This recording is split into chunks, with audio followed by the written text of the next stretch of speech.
Morning everyone, welcome to Aditi's world. কেমন আছেন সবাই? আশা করি সবাই খুব ভালো আছেন। আজকের ব্লগটা এখান থেকেই স্টার্ট করছি। আজকে একটা নতুন সকাল নিয়ে আপনাদের সামনে চলে এসেছি। তো আজকে মিসির আছে স্কুল, আর আমার মা যাবে হসপিটালে, ডক্টরের চেক আপ আছে সেজন্য। তো সৌমিক মা আর মিসিকে নিয়ে বেরিয়ে যাবে। তো ওরা বাবা মেয়ে আজকে বেরিয়ে যাচ্ছে। আমি ভাবলাম আমি একা একা আমার জন্য কী রাঁধবো, তাই এখানে ক্যাপসিকাম আর ব্রোকলি কেটে নিয়েছি, আর আর এখানে মাশরুম কেটে পরিষ্কার করে নিয়েছি। আর এখানে নিয়ে নিয়েছি রসুন ছাড়িয়ে। কড়াইয়ে তেল গরম করিনি, এখানে আগে দিলাম বাটারটা একটু মেল্ট হয়ে গেছে। এই পর্যায়ে এসে আমি দেবো হচ্ছে তেল। একটু সাদা তেল দিচ্ছি, খুব বেশি না, কারণ বাটারকে বেশি পোড়াবো না, তাহলে খাওয়ার টেস্টটা নষ্ট হয়ে যাবে। তো এটা একটু ভালোভাবে হয়ে যাক, আর একটু গলে গরম হোক। তারপর ধীরে ধীরে এই যে কেটে রাখা ক্যাপসিকাম আর ব্রোকলিটা আছে ওটা ধীরে ধীরে দিয়ে দেবো রান্নায়। চলুন এটা আস্তে আস্তে রেডি করি। এবার নতুন কড়াইটা বসিয়েছি, দেখতে পাচ্ছেন। আস্তে আস্তে রান্না করছি, যদিও এটা একটু পুড়ে যায়। গ্যাসটাকে যতটা সিমে দিয়ে ফ্লেমে দিয়ে রাখবো। তো এটা গরম হয়ে গেছে। আমি ধীরে ধীরে এই যে ব্রোকলি আর ক্যাপসিকামগুলো দিয়ে দেবো। আগে ব্রোকলিটা দিয়ে দিই, কারণ ব্রোকলিটা তো অনেকটা শক্ত আছে। তো ধীরে ধীরে আগে ব্রোকলিটা দিয়ে ভেজে নেব। ক্যাপসিকাম তো নরম হয়ে যাবে, ওটা নিয়ে ব্যাপার নেই, কিন্তু ব্রোকলিটা নরম হতে একটু সময় লাগবে। অনেকে বলবেন যে কপির মতন ব্রোকলি তুমি সিদ্ধ করে নিলে না কেন, তাড়াতাড়ি রান্না হয়ে যেত। কিন্তু আমি ব্রোকলি সিদ্ধ করি না।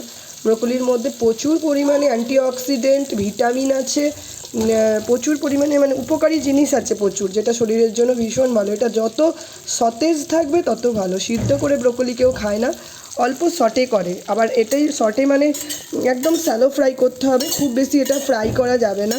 যতটুকু এই যে বাটারে মিশছে দেখতে পাচ্ছেন, এই অল্প অল্প করে ঢাকা দিয়ে দিয়ে এটাকে নরম হওয়া অবধি এটাকে ভাজবো। তো এখন এটা হালকা হালকা করে ভাজা হোক, গ্যাসের ফ্লেম কমিয়ে দিয়েছি, আর এটাকে ঢাকা দিয়ে দিলাম। ফিরে এলাম 10 মিনিট পরে। এই দেখুন ব্রোকলিগুলো গ্রিন আছে, কিন্তু তার মধ্যে নরম হয়েছে, কারণ এই দেখুন নুন দিয়ে দিয়েছিলাম, অনেকটা সিদ্ধ হয়ে এসেছে, আর জলও ছেড়ে দিয়েছে। এই পর্যায়ে দাঁড়িয়ে এখানে এই যে ক্যাপসিকামগুলোও দিয়ে দিচ্ছি। ক্যাপসিকামও নরম হতে সময় লাগবে না, এটা আরও কিছুক্ষণ ভাজা হোক, ক্যাপসিকামটার কাঁচা ভাবটা যাক। তারপরে আবার মিনিট 20 পরে এই ঢাকা খুলে দেখব কি অবস্থা হয়েছে। ফিরে এলাম মিনিট 20 পরে। এই দেখুন সমস্ত একটু নরম হয়ে গেছে। এখানে অল্প একটু তেল দিলাম, কেন বলুন তো, এই যে রসুন আর পেঁয়াজটা ছাড়িয়ে ভেজে রেখেছি, সেটা এখানে দিয়ে দেবো। এবার এই রান্নাটায় যতটা পরিমাণে রসুন দেবেন ততটাই ভালো, কারণ রসুনের একটা সুন্দর গন্ধ থাকে, তার জন্যই ভালো লাগে খেতে আর কি। রসুনটা খুব ভালোভাবে দিয়ে ভাজতে হবে, কিন্তু যেন কাঁচা না থাকে। তো এটা এইভাবেই ভাজা হোক, খুব বেশি করব না, এটাকে ঢাকা দিয়ে দেবো। এটা আস্তে আস্তে ভাজা হবে, বেশি নাড়াচাড়া করব না। এখানে আমার এই যে ক্যাপসিকাম দিয়ে আর ব্রোকলি দিয়ে যে মাশরুমটা করব সেটা রেডি হয়ে গেছে, নামিয়ে ফেলেছি। আর এখানে বসিয়ে দিয়েছি মেথি দিয়ে আলু দিয়ে ভাজা। মেথি শাকটা আজকে এইভাবেই ভাজা করব, কিচ্ছু দিইনি, অল্প নুন দিয়েছি আর তেলে নর্মাল করে ভাজা করছি। যেহেতু শাক দিয়েছি জল বেরিয়ে গেছে, তো এটা এখন ঢাকা চাপা দিয়ে দিয়ে ভাজবো।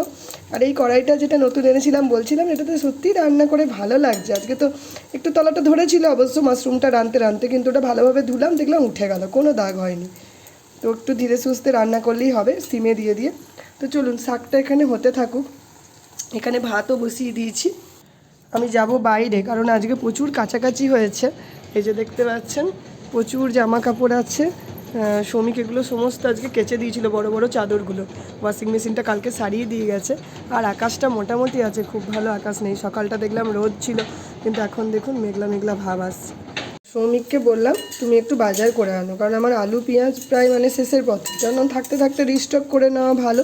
আমি চলে এসেছি ঘরের ভেতর, কারণ দেখলাম তরকারিটা বসিয়ে দিয়ে গেছি, আবার যদি তলায় লেগে যায় তখন আবার খাবারটা খেতে খারাপ হয়ে যাবে। তো এটা অল্প অল্প করে ভাজা হচ্ছে, দেখতে পাচ্ছেন। শাকটা এখনও একটু গ্রিন আছে, এটা আরেকটু কিছুক্ষণ ভাজবো, তাহলেই এটা খেতে সুন্দর হবে। আর এইটুকুনি শাকটাও কেটে রাখছি, এটা দেবো না ভাজাতে, এটা দিয়ে ইচ্ছা আছে মেথির পরোটা করে নেবো কেটে, এবেলাতেই বানিয়ে রাখবো। তো চলুন আস্তে আস্তে সমস্ত রেডি করি। এখানে মেথি পরোটার জন্য আমি আগে থেকে এটা মেখে রেখে দেবো, এবেলার থেকে ওবেলায় বানাবো। শাকটা দেখছেন কেমন ঘন ঘন করে কেটে নিয়েছি, আটা নিয়েছি, অল্প নুন নিয়েছি, একটু হলুদ দিয়েছি, আর একটুখানি ভাজা মশলা ছিল বাড়িতে সেটা দিয়েছি। তো আপনারা এইভাবে মশলা ছাড়াও করতে পারেন। তো এবার আমি এটাকে মাখিয়ে নেব। এই যে এখানে আমার মোটামুটি আটাটা মাখা হয়ে গেছে। এটা এখন আমি একটু রেস্টে দেবো, এটা তলাটা আটকে গেছে আসলে, এটাকে রেস্টে দিয়ে রেখে দেবো। আর এখানেও দেখুন আমার ভাজাটাও কমপ্লিট হয়ে গেছে, এটা জল শুকিয়ে গেছে, আর বেশিক্ষণ ভাজবো না, সিদ্ধও হয়ে গেছে আলুগুলো, এবার তুলে নেবো। তো আজকের মতন রান্না এখানে কমপ্লিট হয়ে গেল। তো বলেছিলাম না সৌমিক আর মিশি বাজার গেছে, তো দেখুন কি সুন্দর সবজি এনেছে, দেশি এই বেগুনগুলো পেয়েছে, মূলোর শাকটা দেখে তো আমি কী খুশি। আমি আসলে নিচে গেছিলাম, ও একা অতটা ব্যাগ আনতে পারবে না বলে, এত সুন্দর মূলোর শাক পেয়েছি, শাকটা কালকে করবো, আজকে যেহেতু মেথির শাক করেছি কালকে এটা করব। আর এগুলো তো গাজর পেয়েছে এত সুন্দর, আমি বলেছিলাম কাঁচা পেঁপে আনতে কিন্তু পাইনি, দিয়ে একটা ছোট্ট বাঁধাকপি নিয়ে এসেছে। আর এখানে তো আলু পেঁয়াজ, এই যে বাস এইটুকুনি বাজার। আর মেয়ের জন্য এনেছিল ফল, চলুন দেখাই, ওটাতে তো রসুন আছে, দামি জিনিস এখনকার বাজারে। আর এই দেখুন মেয়ের জন্য এনেছে এই আঙুর, আমি ধুয়ে জল ঝরিয়ে রেখে দিলাম, বাকিটা ফ্রিজে রেখে দিতে পারবো। তো এখন এরকমই আঙুর উঠেছে, দু রকমই মিলিয়ে মিশিয়ে নিয়ে এসেছে। আর বাজার করে ফেরার পথে না শ্রমিক আমাকে বলে যায়নি, হঠাৎ করেই দেখলাম চিকেন নিয়ে চলে এসেছে। তো ভাবলাম যে তাহলে ওটাকে টাটকা টাটকা করেই ফেলি, আজকে রাতের জন্য সেটাই জোগাড় করছিলাম। দুপুরটা একটু খেয়ে দিয়ে রেস্ট নিয়ে নিয়েছিলাম, তারপরে ভাবলাম বিকালবেলা তাড়াতাড়ি রান্নাটা চাপিয়ে দিই, তাহলে সন্ধ্যাটা একটু হালকা থাকতে পারি। আর এখানে আজকে ক্যাপসিকাম টমেটো পেঁয়াজ দিয়ে খুব সিম্পলভাবে চিকেনটা বানাবো। আর তার আগে চিকেনটাকে এই যে আমি ভালোভাবে মানে হলুদ দিয়ে মাখিয়ে রেখেছি। আর এখানে যেটা সকালের যেটা মূলোর শাক এনেছিল, ভাবলাম ওটা কেটে রেখে দিই, কেটে রেখে মানে ওটাকে ভালোভাবে ধুয়ে যদি ফ্রিজারে রেখে দিতে পারি জিপলক প্যাকেটে, ওটা খুব সুন্দর থাকে, একদিন বাদেও রান্না করা যায়। তো আজকে শ্রমিকই বললো যে তুমি চিকেনটা মাটির ইয়েতে করো, মানে একটা স্মোকি ফ্লেভার আসবে। আর এটার সাথে দিনের বেলা তো দেখিয়েছিলাম মেথির পরোটা বানাবো, তো এটাই হলো আজকে রাতে ডিনার। সমস্ত কাজকর্ম সেরে রাতের জন্য চলে এসেছি এখানে মেথির পরোটা করতে। এই যে দেখিয়েছিলাম যে মানে এই যে মেখে রেখেছিলাম মেথির শাক দিয়ে আটাটা, ওটারই একটা একটা করে পরোটা ভেজে তুলছি। ভালো করে এক পিঠ করে হয়ে গেলে তারপর এটাকে ঘি দিয়ে সেঁকবো।